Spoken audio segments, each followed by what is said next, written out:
하나님께서 예수 그리스도를 통해서 우리를 구속하실 때에 예수님을 영접하는 것이 우리의 최종의 목표가 영접했다.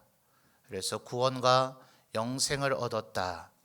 이 선이 마치 우리가 걸어가야 할 길의 완성이고 최종 도착점인 것처럼 그 자리에 계속 머물러 있는 그런 형태로 신앙생활하는 이들이 있지 않은가 하는 그런 염려를 해보게 됩니다. 애초부터 우리들이 성령님이 없이는 이 구원의 완성이 이루어지지 않겠죠. 에베소서 1장을 보면 바울 사도가 성부, 성자, 성령 삼위일체 하나님께서 우리 인간의 구원을 이루기 위해서 각각 어떠한 일을 행하셨는가 하는 것을 잘 정리해 주고 있습니다. 먼저는 성부 하나님께서 창조 이전에 우리를 예정하시고 선택하셨다. 바울 사도가 그렇게 논증을 하죠. 그리고 나서 성자 예수 그리스도께서 친히 인간이 되셔서 우리 대신 죄값을 속량하시고, 그래서 대속이라 그러죠.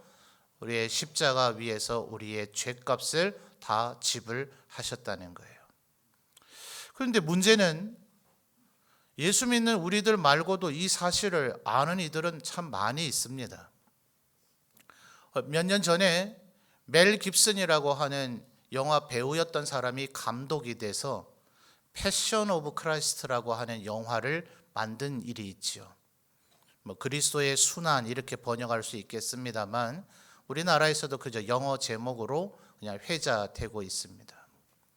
그 이전에도 수많은 예수님의 십자가의 죽으심과 관련된 영화가 제작됐지만 그 이전의 그 영화들과는 달리 얼마나 사실적으로 예수님이 채찍 맞으시고 십자가에 달려 죽으시는 그 고통을 정말 극사실적으로 묘사를 했는지 영화를 보는 과정 속에서 대성통곡한 사람들이 굉장히 많다 그래요. 그런데 그 영화를 본 사람들이 다 예수 믿는 사람은 아니었거든요. 불신자들 가운데서도 그 영화를 보면서 굉장한 감동을 받았다 그래요. 그런데 문제는 그 영화를 다 보고 나서 그런데 예수라는 저 사람 왜 죽었는데 이렇게 질문하는 이들이 적지 않더라는 거예요. 영화 내용을 보니 빌라도도 딱히 예수님이 죄에 있다는 것을 발견하지 못해서 이 사람 무죄인데 너희들 왜 자꾸 십자가에 죽게 하려고 하느냐 이렇게 물을 정도이니 불신자 입장에서 볼 땐 도대체 그렇다면 저 예수라고 하는 분은 왜 죽었던 것일까 이런 질문을 하더라는 거예요. 그러니까 성부 하나님께서 우리를 선택하시고 예정해 놓으시고 예수 그리스도께서 우리를 대신하여 대속의 은혜로 십자가에 달려 죽으시고 부활하셨다 하더라도 성령 하나님께서 에베소서 1장에 그 이어서 그 부분을 얘기해 주고 있죠.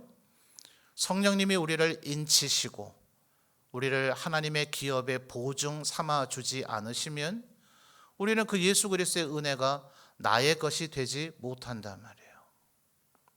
여러분, 인친다는 것이 뭡니까?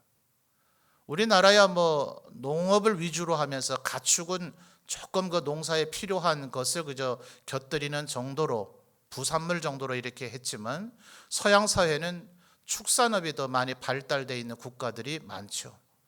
우리의 생각보다 훨씬 수많은 소와 양떼를 길러야 되기 때문에 여러 사람이 공동으로 그것을 키우는데 이게 누구의 소인지 양인지 구별하기가 쉽지 않아요. 한두 마리여야 말이죠. 그러다 보니 불에 달군 쇠를 일종의 인두로 삼아서 엉덩이에다가 지져 불도장을 남김으로써 그 소유가 누구인지를 표시를 하는 거죠. 이게 성경에 말하는 인치심이라고 하는 표현의 의미입니다. 그래서 이 표현이 요한계시록에서까지 그대로 확장 이용 설명이 되어져서 마귀에게 인받은 자들이 있다 이렇게까지 설명을 하고 있죠. 우리가 예수 그리스도께서 아무리 나를 대신해서 죽으시고 십자가에 달려서 내 모든 죄를 씻어 주셨다 하더라도 애초부터 우리의 구원의 출발이 성령 하나님의 역사하심이 있지 않고서는 그것은 내 것이 되지 못해요. 예수님이란 분이 2000년 전에 그런 일을 행하셨대더라, 이런 그냥 사실 인지 혹은 사실 확인에 지나지 않지, 그것이 나에게 작용이 되고 역사가 되어져서 나를 죄 씻음의 자리로 이르게 하지는 못한단 말이에요. 애초부터 우리가 구원을 받으려면 성부 하나님과 성자 그리스도께서 많은 일을 행하셨지만 성령님의 그 역사하심을 따라 그것이 믿어지고 그것이 내 것이 되어질 때 비로소 우리의 구원이 출발되고 완성을 향해 나아간다 말입니다. 그러니 예수님께서도 이게 얼마나 중요하셨으면 사도행전 1장을 보면 예수께서 부활하신 후 40일 동안 사도들에게 하나님 나라의 일을 말씀하셨다, 1장에 그런 기록이 있죠. 그런데 그 얘기만 있을 뿐 40일 동안 구체적으로 하나님 나라에 관한 일, 구체적으로 뭘 얘기하셨는지는 사도행전이 설명해 주고 있지를 않아요. 많은 신학자들은 다른 무슨 엉뚱한 얘기를 하신 게 아니라 복음서에 있던 내용을 그대로 다시 이야기하셨을 것이다, 이렇게 이야기를 합니다. 그런데 예수님께서 얘기하셨던 그 얘기를 요한복음에서도 얘기하시면서 성령님이 오셔야만, 그래야 너희들이 비로소 내가 했던 모든 얘기들이 이해되어지고 깨달아지게 될 것이다. 자, 12명 사도 혹은 70명 500여 문도에게 얘기한들 그들이 전부 다 귀담아 들었겠어요? 제발 안 그러기를 바라지만 지금도 혹시 제 얘기를 안 듣고 딴 생각하는 분이 이 자리에도 있을 수도 있어요. 그런 분들 예수님의 얘기를, 예수의 제자인들 다 귀담아 듣고 다 알아들었겠느냐고요. 또 열심히 들은들 그것이 과연 이해가 되겠냐고요. 예컨대 어떤 비유는 낮에 예수님이 여러 제자들뿐 아니라 무리들 있는 데서 얘기를 했는데 저녁이 돼서 무리들은 다 흩어지고 제자들만 남자, 제자들이 예수님 낮에 하셨던 그 얘기가 도무지 무슨 얘기인지 알지 못하겠는데요, 그게 무슨 뜻입니까? 라고 물으니 제자들 사도들만 있는 자리에서 낮에 말씀하셨던 얘기의 의미를 설명해 주시더라. 그게 복음서에 나와 있잖아요. 그러니 성령님을 우리들이 받아야 되고 성령 충만해야 되는 것은 이 하나님의 말씀이 우리가 믿어지고 이해가 되어지고 내 것이 되려면 성령님의 그 역사하심이 아니고서는 이게 이해되지 않는단 말이에요. 아무리 성경을 읽은들 이해가 됩니까? 이해 안 된다 하는 분들이 간혹 있죠. 보니까 드라마는 밤새워 보더라도 성경책만 펴들면 졸음이 온다 하는 분들, 이 성령 하나님의 도우심이 강력히 필요한 거예요.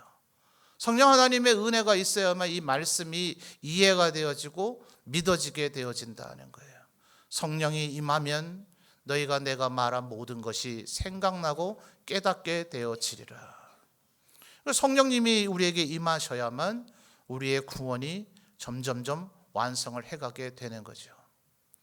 그래 예수님께서도 이게 얼마나 중요하셨으면 부활의 그 첫날 많은 말씀을 하셨죠. 평안하뇨 이렇게 묻기도 하시고 너희에게 평강이 있을지어다 이런 말씀도 하셨어요. 몹시 중요한 말씀이죠. 물론 그것은 제자들이 예수께서 십자가에 달려 죽으시고 무덤에 계신 그 3일 동안 얼마나 두려웠겠습니까? 두렵고 공포에 사로잡혀 있었으니 그들이 염려가 되셔서 첫 인사들을 주로 그렇게 하셨어요. 그러나 예수님께서 정말 중요한 그 부활의 첫날 하신 말씀도 결국 성령을 받으라 하는 얘기시더라는 거예요.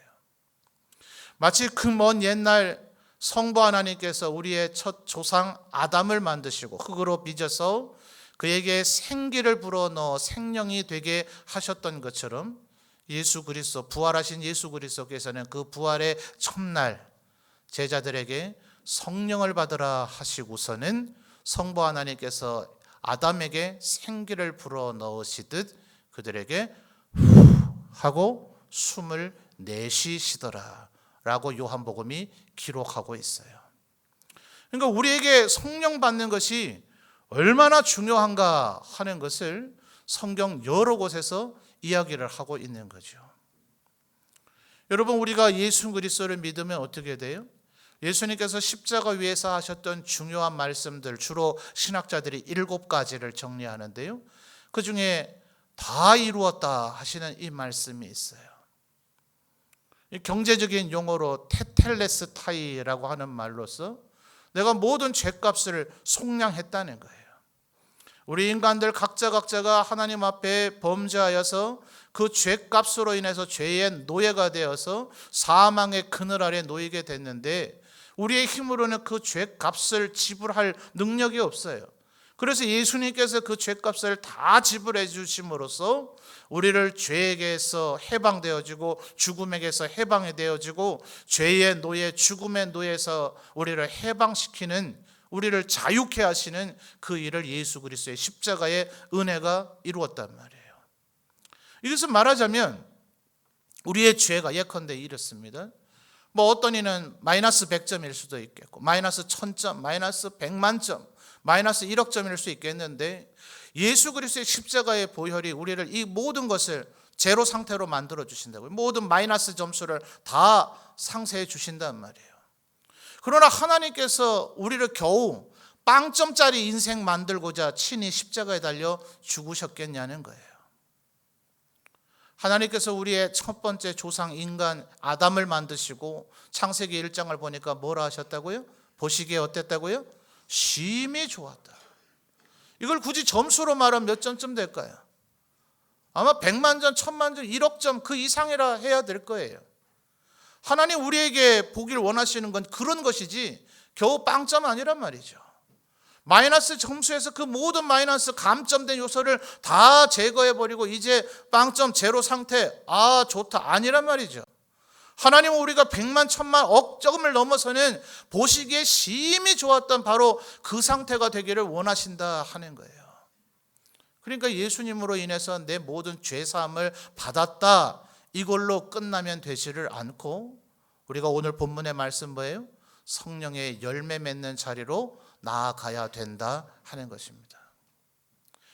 예수께서 이것이 얼마나 중요하셨으면 십자가를 지시기 위해서 예루살렘에 입성하셨을 때에 무화과 나무를 보고 저주하셨죠. 이 무화과라고 하는 나무가 이스라엘 지역에서의 특징은 1년에 거의 한 10달 가까이 열매가 맺힌대요. 엄밀히는 열매가 아니라 그러죠. 그 자체가 꽃이라는 거예요. 그 꽃이 그렇게 계속해서 피어돼서 그것이 마치 열매처럼 돼서 꽃이 피지 않은 열매, 그래서 무화과라고 우리가 부르지 않습니까? 그런데 어쨌든 이것이 1년에 한 10달가량은 이스라엘 지역의 무화과는 10달 정도는 열매를 제공한다는 거예요. 아주 달콤해요. 가끔 우리 선교사님들이 그쪽에서 오시면서 구입해다 주신 것을 제가 먹었는데, 단 것을 제가 굉장히 좋아하는데도 하나 먹고는 물을 몇 잔을 마셔야 될 정도로 너무 달았어요. 그럴 정도로 달콤한 극상품의 무화과입니다. 성경에 여러 곳에서 나오죠, 무화과에 대한 얘기. 그런데 그때는 1년에 불과 몇 달밖에 안 되는 열매를 안 맺는 계절이에요. 예수님 그거 모르셨겠냐고요. 지금은 열매 맺지 않는 때의 계절이라는 걸 모르셨겠냐고요. 근데 예수님 뭐라 하셨냐면, 네가 지금 열매가 없으니 앞으로 영원토록 열매가 없으리라 저주하셨어요. 길 가다가 나무 붙잡고, 다음날 그 자리를 다시 나오게 됐는데 열매를 안 맺은 정도가 아니라 그 나무가 아예 죽어버렸어요. 사도들, 제자들이 얼마나 충격이 됐을까요? 예수님 왜 그러셨던 겁니까? 왜 이런 말씀을 하셨고 이 나무는 왜 죽어버린 겁니까? 예수님의 말씀의 의미가 뭐예요? 그 우리 들으라고 하는 소리예요. 내 제자, 내 백성된 하나님의 백성은 그 어떤 순간에도 열매 맺는 자가 되어야 된다.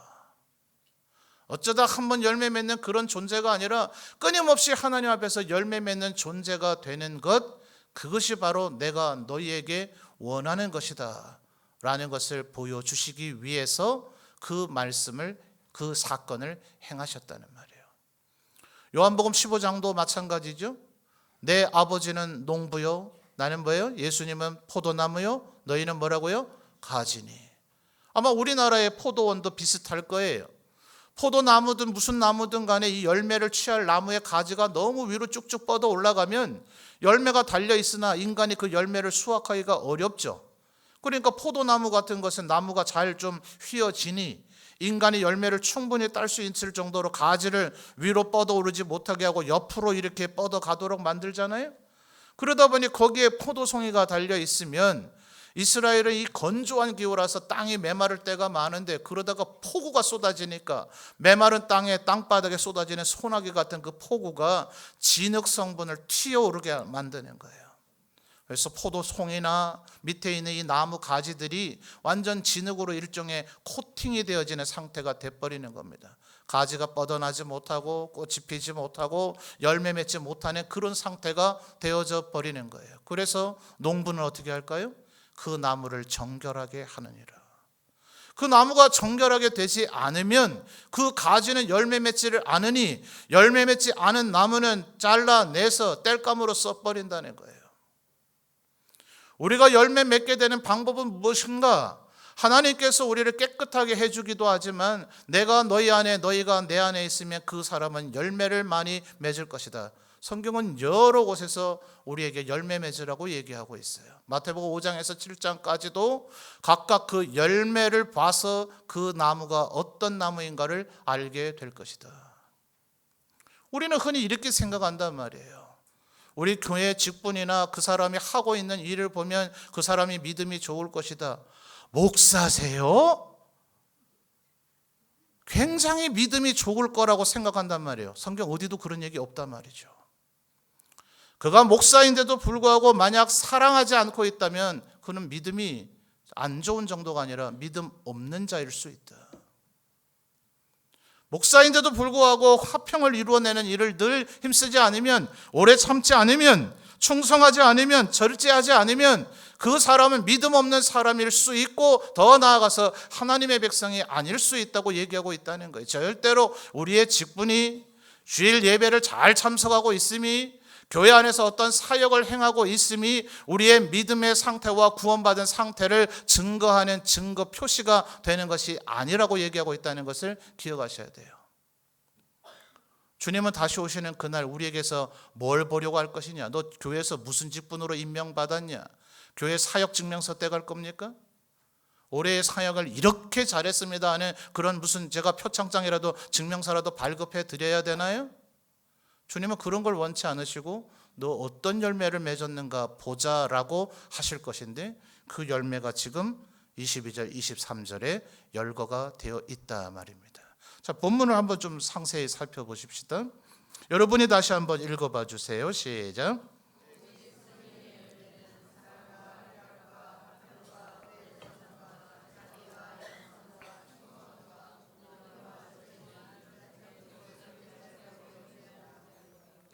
아멘. 자, 22절을 보십시오. 오직 성령의, 그 다음 뭐라고 얘기하죠? 열매는이에요. 그렇죠? 열매들은 이렇게 얘기하지 아니하고 열매는입니다. 말하자면 단수예요. 단수. 그런데 뒤에 사랑부터 절제까지 몇 개입니까? 9개나 나오는데 왜 열매들은 이라고 얘기하지 않고 열매는 이라고 하는 단수로 얘기하고 있을까요? 우리 문경분들은 이해하기 쉬울 것 같아요. 우리 지역의 특산품 중에 하나인 5가지 맛을 내는 열매 뭡니까? 오미자라 그러죠. 그렇죠? 그러니까 오미자 나무에 열매가 이렇게 열려 있으면 무슨 복불복처럼 이렇게 내가 하나씩 하나씩 따 먹었는데 아이고 나는 오늘 단맛만 맛봤어 이럴 수 있어요? 없어요? 아마 단맛 말고 나머지 4가지 맛이 뭐 다 있죠? 그 열매 속에 그 5가지 맛이 다 나는 거죠.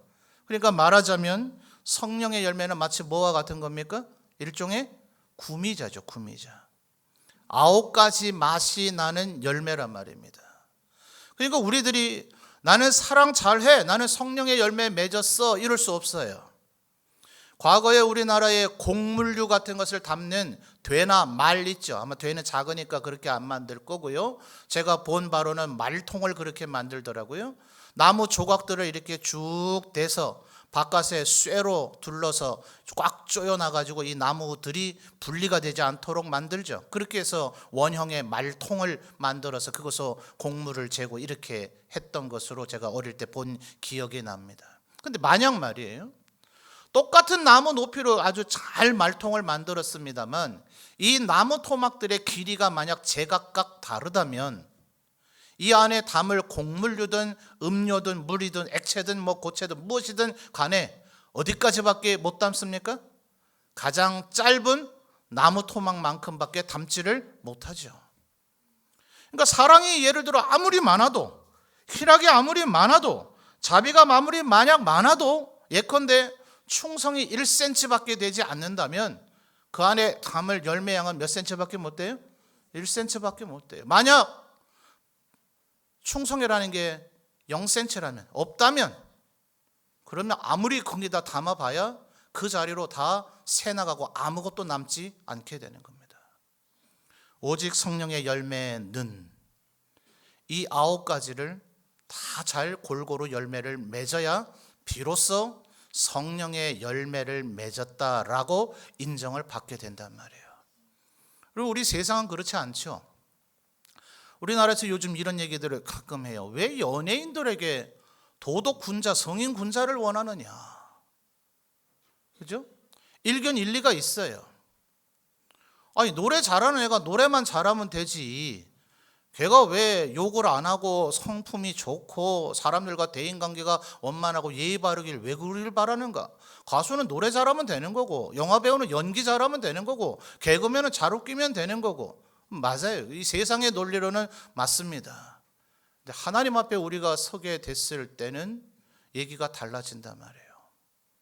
사랑을 아무리 잘해도 만약 오래 참음이나 절제 같은 것을 못했으면 그것은 하나님 앞에 인정되는 열매가 아니다. 그 열매는 없다라고 인정이 되어진다는 거예요. 이 세상은요, 다소 성격이 아주 과격하고 안 좋아도 그의 사생활을 보면 완전 개차반이어도 노래만 그냥 사람들 마음을 아주 사로잡도록 잘 불러주면 어마어마한 인기를 가지고 부와 명예를 얻을 수 있어요. 그것이 들통나기 전까지는. 우리나라 그래서 사실 그렇게까지 연예인들에게 성인 군자를 원할 필요 있어요? 그 세상의 논리로는 맞아요. 근데 그러기 전까지는 그거 하나만 잘하면 인기를 얻을 수 있으나 하나님 앞에서는 그렇지 아니하다. 그러니 여러분, 내가 사랑 좀 한다, 내가 좀 오래 참을 줄 안다, 내가 좀 충성하고 있다, 여기에 방심하고 있을 때가 아니에요.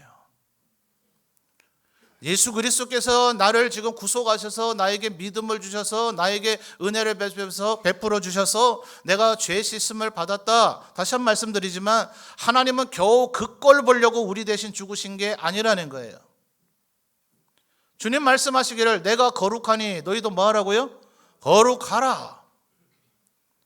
너희에게서 빛의 소금의 그런 영광들을 내가 보고 싶다.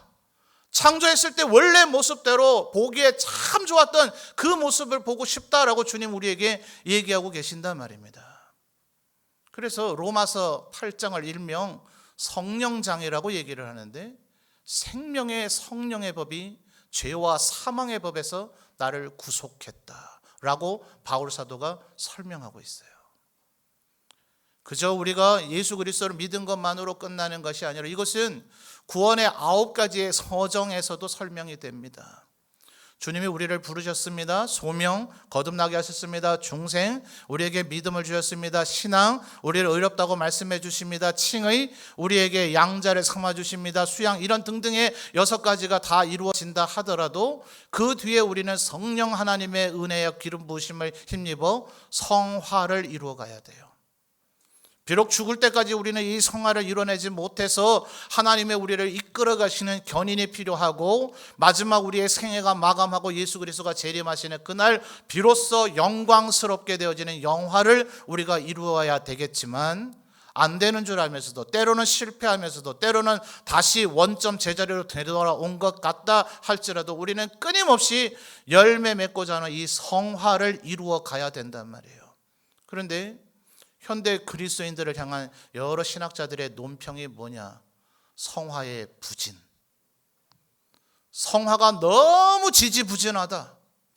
예수 그리스도의 구속의 은혜에만 취해가지고 주님이 나의 모든 죄를 씻어주셨다 하는 거기에만 사로잡혀가지고 하나님 앞에 내가 좀 너의 보기에 심히 좋은 모습을 내가 보고 싶다, 너가 거룩한 모습을 보고 싶다, 세상 사람들도 너희를 칭찬하며 이들을 하나님의 자녀 삼아 하나님은 참 위대하시다, 이런 칭찬과 영광을 내가 좀 들어보고 싶다라고 주님은 우리에게 기대하고 계시는데, 우리는 겨우 죄 씻음 받은 빵점짜리 인생에 만족하며 살아갈 때가 얼마나 많으냐 하는 거예요. 우리가 지금 왜 이렇게 강조해서 얘기하느냐 하면요, 제일 힘써야 될 게 이거기 때문에 그래요. 여러분, 돈 벌고 살아야죠. 이 세상에 이 돈 버는 과정을 경제학자들이 제로 썸 게임이라고 그럽니다.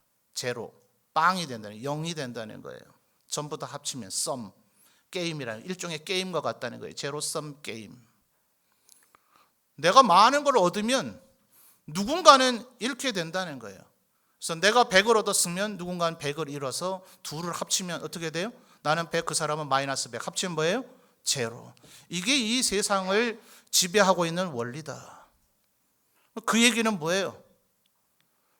내가 빵 안 되려면, 내가 마이너스 100 안 되려면 수단 방법 안 가리고 다른 사람 것을 뺏어야 된다라고 이 세상의 모든 경제학자가 무슨 경제 틀을 갖고 있든지 간에, 공산주의 경제이든 자본주의 경제이든 무슨 경제이든 간에 그들 모든 경제학자들의 기본 전제는 이 세상에 생산되는 재화는 유한하니 내가 많이 갖지 않으면 남이 많이 갖고, 남이 많이 가지면 나는 거지가 되든지 나는 굶주리는 자가 된다. 그러니 사실은 법의 울타리 안에서 혹은 법에게 적발되지 않는 범위 내에서 법을 속여가면서까지라도 네가 먼저 소유하라, 뺏어라, 그러지 않으면 네 경쟁자가 그 모든 것을 소유하여서 너는 거지가 되고 말 것이다 라는 사상들을 우리에게 세뇌하고 있단 말이에요.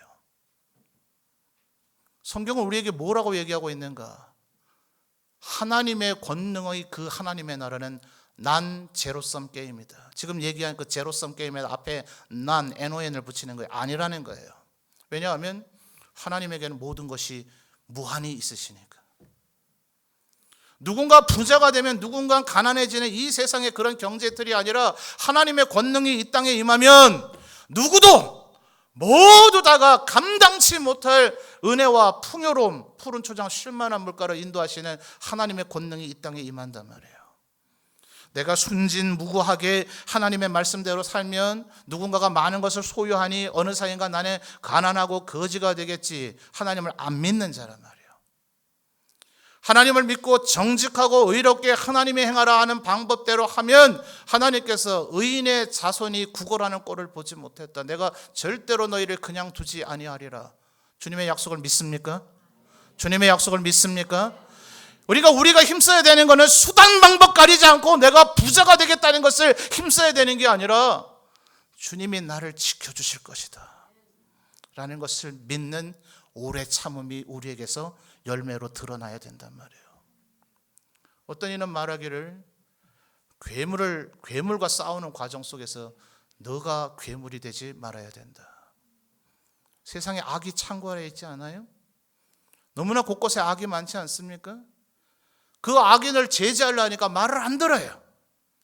경찰, 검찰, 뭐 별의별 것들이 이 세상에 다 있어도 안 들어요. 그걸 무력화해 버리고 판사도 돈 주고 사고 검찰도 돈 주고 사서 그 법 체계 자체를 아예 무력화시키는 사람들이 얼마나 많아요. 오죽하면 유전이면 뭐예요? 유전이면 무죄고 무전이면 유죄다라는 말이 우리에게 이제는 냉소도 나오지 않는 상식 같은 얘기가 되어져 버린 세상을 여전히 우리가 살고 있잖아요. 그러니까 지금 세상의 드라마 영화들이 뭐라 그래요? 예전 영화 드라마는 의인이 참고 참았는데 끝에 경찰이 나타나서 문제를 해결해 줘요. 이 나쁜 남 하면서 악인을 잡아갑니다. 요즘 영화는 어때요? 경찰 굳이 등장하지 않으셔도 돼요. 알아서 소위 의롭다 하는 자가 자기가 알아서 보복하고 복수하니까요. 벌써 한 5, 6년이 됐나요? 악마를 보았다 하는 영화가 우리나라에 상영돼서 굉장히 쇼킹한 임팩트를 준 적이 있어요. 정말 금수만도 못한 인간이 있습니다. 그 사람에게 극도로 많은 피해를 입은 그 주인공 격에 해당되는 사람이 자신이 갖고 있는 여러 가지 것들을 이용해서 개인적으로 복수합니다. 경찰과 법의 정의에 의지하지 않습니다. 그래서 그 영화는 우리에게 질문을 던지는 거예요. 악마를 보았다가 제목인데 누가 악마냐? 원래의 범죄자가 악마이냐, 아니면 이 악마에게 복수하고 있는 이 주인공 정의로운 사람이라고 보여지는 것 같으나 실상은 둘 다 별 차이가 없어 보이는 이 사람이 악마냐? 누가 악마냐? 괴물과 싸우다가 스스로 괴물이 되면 안 된다는 거예요. 이 세상에 과연 정의롭고 의로운 세상을 만들어낼 수 있을까요? 그런 날이 올까요? 누가 다스리면 그런 나라가 될 수 있을까요? 다윗 왕은 정말 온전했습니까? 하나님 보시기에 비교적 다른 왕들보다는 낫기 때문에 내 마음에 합한 자라 칭찬을 받았으나 다윗 왕 역시 오늘 새벽에도 말씀드렸습니다만 밤새 밧세바를 범하고 간음입니다. 임신시킨 그 사실을 은폐하려고 범죄 은폐 시도를 했습니다. 결국은 그 우리아를 요압을 시켜서 살인 교사로 죽였습니다. 정당한 하나님의 율법에 의한 다윗 왕에 대한 심판은 뭐여야 됩니까? 사형입니다. 아무리 비교적 다른 왕들보다는 월등하게 하나님 앞에 의로웠던 다윗 왕조차도 하나님의 정의로운 심판대 앞에서는 사형받아 마땅함이 인간의 한계이다. 그러므로 주님 뭐라 그러세요? 심판은 내가 한다. 너희들은 심판자가 아니다. 비록 이 세상을 살아가면서 하나님께서 세우시는 왕이나 선지자나 제사장이나 오늘날의 재판관들이나 대통령들이나 이런 위정자들에게 하나님께서 그 권한을 국가라고 하는 형태를 통해서 위임합니다. 영적인 질서를 목사와 장로를 통해서 교회 안에 영적인 권위를 위임합니다. 그러나 중요한 것은 우리는 최종 심판자가 아니라는 것. 제가 우리 노회에서 나이 어리기로 밑에 5% 정도밖에 되질 않는데 그저 좋은 게 좋은 거라고 생각하는 사람도 많고 자기가 그 힘든 일 하기 싫어서이기도 한지 어쨌든 이유가 어떠고 해서 제가 지금 7명의 재판국원의 국장이 돼버렸습니다. 누군가를 심판하고 정죄해야 되는 이 과정 속에서 만약 제 마음이 강팍해진다면 하나님은 재판장에 너의 책임을 묻는다. 이게 하나님의 말씀의 의미라는 거예요. 괴물과 싸우는 과정 속에서 우리가 괴물이 되면 안 된다. 분명히 우리는 의의를 추구해야 됩니다. 이 세상을 바라보면서 입 꾹 다물고 눈 감고 죄악이 벌어지든 말든 아무 상관없이 하는 것은 그 죄에게 동조하는 것이고 결국은 협력하는 것에 지나지 않습니다. 옳지 않은 것은 옳지 않다고 얘기를 해야 됩니다. 다만 그 과정 속에서 사랑, 희락, 화평, 오래 참음, 자비, 양선, 충성, 온유, 절제를 이것을 만약 잃어버리고 상실해버린다면 그 사람은 모든 것을 잃은 것이다. 주님은 우리가 주님 앞에 서게 됐을 때 주님 저는 그날 이러고 이럴 수밖에 없어서 사랑 안 할 수밖에 없었어요. 오래 참지 못할 이유가 명백했어요. 저는 절제할 수 없었어요. 주님은 아니 내가 십자가에 달려 너 대신 죽은 이유는 너에게서 나는 사랑을 보고 싶어서이다. 너에게서 자비 양선을 보고 싶어서이다. 너에게서 오래 참음과 절제를 보고 싶어서였다라고 주님은 얘기하실 거예요. 우리가 이루어야 할 최고의 가치가 무엇인가? 부자가 되는 것도 아니고 의로운 사람이 되는 것도 아니고 특히나 우리 한국 교회는 언제나 결과물 위주예요. 결과물. 목사는 설교 잘해야 되고 교회는 부흥해야 되고 교회는 늘 활기가 넘쳐야 되고 찬양대는 찬양을 잘해야 되고 박자와 음정을 틀리지 말아야 되고 비파와 수금은 밸런스를 잘 맞추고 할렐루야 소리보다 더 크지는 말아야 되고 좋은 거예요. 그것을 추구하는 것 자체는 나쁜 게 아니에요. 그런데 만약 그것을 추구하는 과정 속에서 우리가 사랑을 잃어버린다면 오래 참음을 잃어버린다면 왕성한 교회 사역을 많이 해서 주일학교가 부흥하고 전도회가 부흥하고 교회 전체가 부흥하고 하고 있다 할지라도 교회는 날이 갈수록 많은 사람들에게 다 칭찬을 받고 있는 그런 위대한 교회가 돼 있다 할지라도 수백억 예산을 집행하는 교회가 돼 있다 할지라도 그 교회 구성원들의 심령 속에 사랑, 희락, 화평, 오래 참음, 자비, 양선, 충성, 온유, 절제가 만약 사라져버렸다면 그들은 하나님의 백성이 아니다 라고 지금 얘기하고 있다는 거예요. 우리는 무엇을 힘써야 되는가? 주께서 나를 살리신 이유는 내가 널 보면서 내 보기에 심히 좋다. 그 모습을 보기 원하셔서 우리 대신, 나 대신 죽으셨다는 것을 꼭 기억하셔야 됩니다. 여러분의 개인의 삶이든 이 교회에서야 하는 사역이든 국가를 향한 애국의 마음이든 무엇을 이루려고 하기 이전에 이것을 잃어버리지 않도록, 이것이 유지되는 상황 속에서 무엇이든 해야 하지, 이것을 잃어버린 채 뭔가를 추구하고 있다면 그것은 바벨탑의 다름이 아니다 하는 거예요. 늘 성령 충만하셔서 성령의 열매를 맺으시는 우리 모든 성도들이 되시기를 주님의 이름으로 축원합니다. 어떻게 하면 성령 충만할 수 있습니까? 성령 충만해야 성령의 열매를 맺을 거 아니에요. 어떻게 하면 성령 충만할 수 있습니까? 어디 보면 많이 나올까요? 사도행전은 성령의 얘기가 많이 나오는지라 일명 성령행전이라 한다. 3일밤 예배 때 제가 이미 부임 이후 3번, 4번, 왜냐하면 사도행전은 선교의 얘기이며 성령 충만함의 얘기이기 때문에 제 목회 철학의 중심에 있는 책 중에 하나라서 저는 사도행전을 앞으로도 계속 강해해 나갈 겁니다. 사도행전은 일명 성령행전이라 그 안에는 성령 충만받는 얘기가 계속해서 나오고 있습니다. 합심해서 기도할 때, 전심을 다해 찬양할 때에, 깊이 있게 하나님의 말씀을 묵상할 때에, 힘들고 어려워도 하나님의 일을 감당할 때에, 이런 얘기를 들으면 내가 하나님의 일을 열심히 하다가 내가 오히려 이 성령 충만함을 잃을까 두려워해서 나는 이제 아무 일도 안 해야지, 그저 그냥 11시 땡 하면 와서 예배드리고 축도함과 동시에 이 예배당을 사라져서 그저 예배드리고 은혜만 받아야지, 그래서 그러면 경건한 열매를 맺습니까? 그게 바로 달란트 비유에 나오는 땅 속에 한 달란트를 묻어버린 사람의 행동입니다. 주님 뭐라 하세요? 극할락하거든 은행에라도 연하라. 그죠? 그래서 잠언에 뭐라 그럽니까? 소를 키우지 않으면 외양간은 깨끗할지 모르지만 소를 키워야 소똥만 생기는 게 아니라 얻는 것이 많다. 우리가 행하고 있는 이 모든 일들은 위험 부담이 있습니다. 여전히 또 죄를 지을지 모릅니다. 그래서 여러분의 가정에서 여러분의 경건함을 유지하지 못할 위험이 크기 때문에 삶을 포기하시렵니까? 그럴 수 없죠. 그것 또한 교만이에요. 주님이 우리를 부르시는 날까지 우리는 최선을 다해 살아야 됩니다. 화장실에는 언제나 진리가 있더라고요. 화장실에 가서 서 보니 당신이 헛되게 보낸 오늘은 어제 죽은 영혼이 그렇게 살고 싶었던 내일이었다. 오늘이 우리에게 허락된 마지막 날인 것처럼 최선을 다해 살아가십시다. 하나님의 성령의 은혜를 의지하고 성령의 열매를 맺으며 살아가셔서 예수 그리스도 다시 오시는 그날 주님 앞에 서서 모두 다 주께 보여드릴 열매가 두 손 가득하여서 착하고 충성된 종이라고 칭찬받으시는 우리 점촌제일교회 모든 성도들이 되시기를 주님의 이름으로 축원합니다.